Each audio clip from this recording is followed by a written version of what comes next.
So ngayon kasama ko si Ate Rupa at dala ko na yung pera na mga pinamigay at saka sa may mahahabol pa. Ito munang first batch yung ibibigay namin, yung nakolekta ko na binigay nila Madam. Bali 12,500 na ito minus yung mga charge, tapos yung ito naman ay basta na may masakyan kami. Sinabi ko pala Dominador kasi ako nalang maghahatid ng ano, kung i-ano na lang natin doon ang mga moment kay mahirap na kasi malaking pera to, so kailangan isadyain natin. Punta tayo doon at para makita din natin kung anong sitwasyon talaga doon guys sa kanila sa sa bahay na pinagburulan ng anong kala Dominador. So pupunta kami ngayon magsaysay guys, update ko kayo at ibibigay ko at saka yung mga anonymous, nilagay ko talaga ang pangalan ninyo sa listahan para doon ma-record nila kung sino yung mga nagbigay. So maraming salamat once again. So maghahanap kami ngayon para si Manman yun ng maghahatid sa amin doon na Honda. Sabi naman kita saglit doon. Punta kami ng magsaysay. So punta kami dyan Dominador sa inyo. Abangan mo kami dyan ngayon na. So ayan guys, punta kami sa sa magsaysay.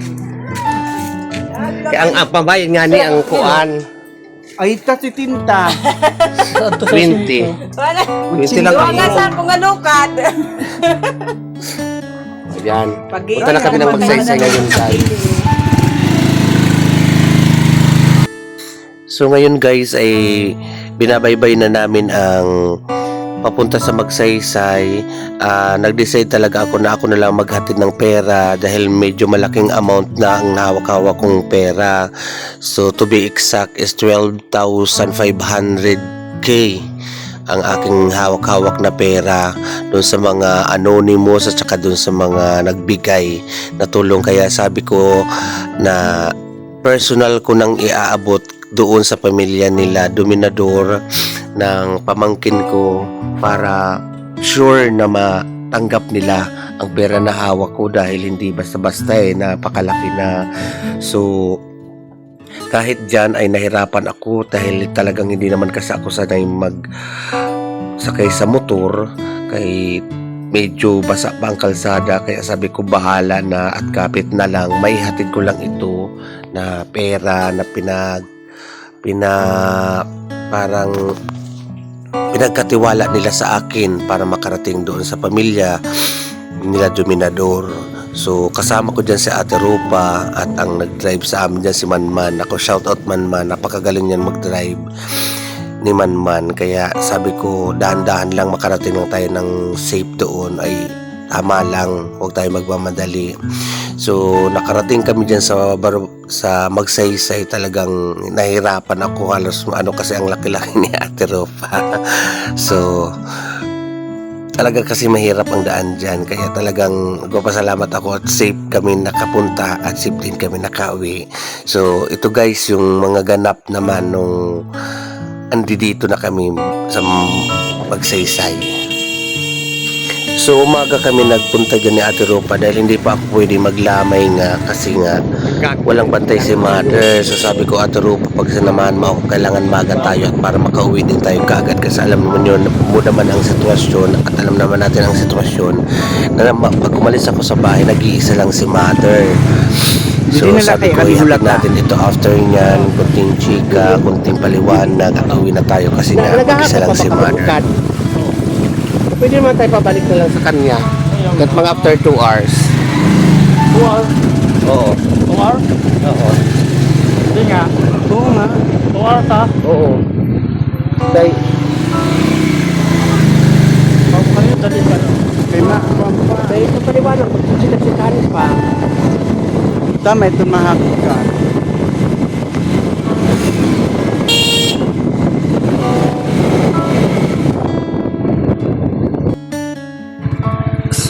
So andito na ka guys. Sige, salamat man, mamaka din na kami.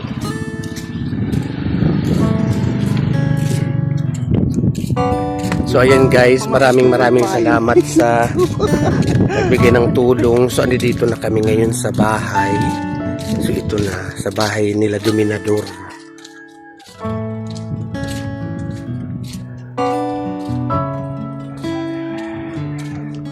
mainit dito.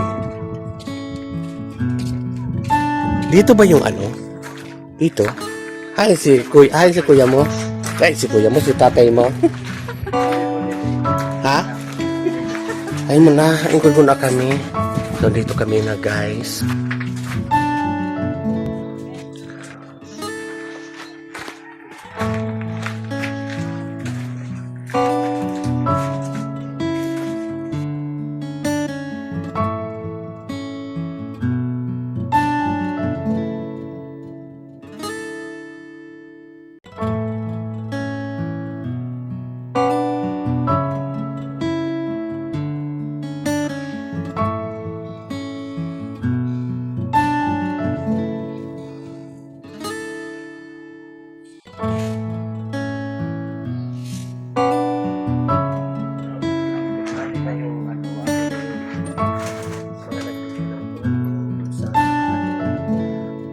Sila nagpapagod ko, nilagay ko po ang pangalan dito para malaman ninyo. At kaya lista ito niyo.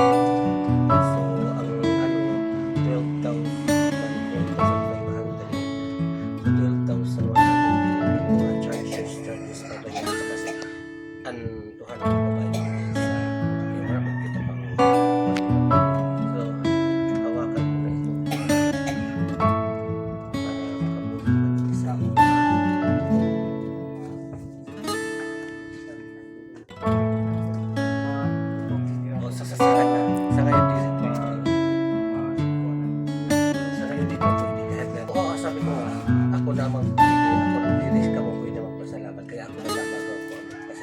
mayroon pa parang nag-contact na ba si Munisip? Kasi yun, ano din sa akin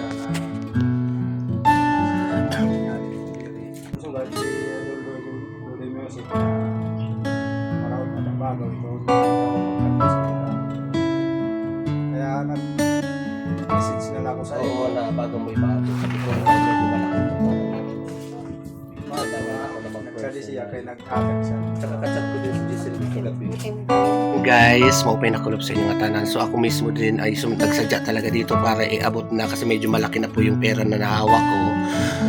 Kaya ay, ito na po, inaabot ko na po kay Dominador. Pamangkin ko po ito. Lahat po ng detalye, lahat po ng amount, nakalista po dyan sa mga tunay na mga pangalan sa mga nag-donate. Ang iba man, hindi tunay na pangalan pero sa Facebook ko na kinuha. Kaya nakalista dito lahat. At saka pag may mga aabot pa po, may parang may dumating pa po sa akin na tulong, huwag kayong mag-alala at talagang makakarating po sa kanila.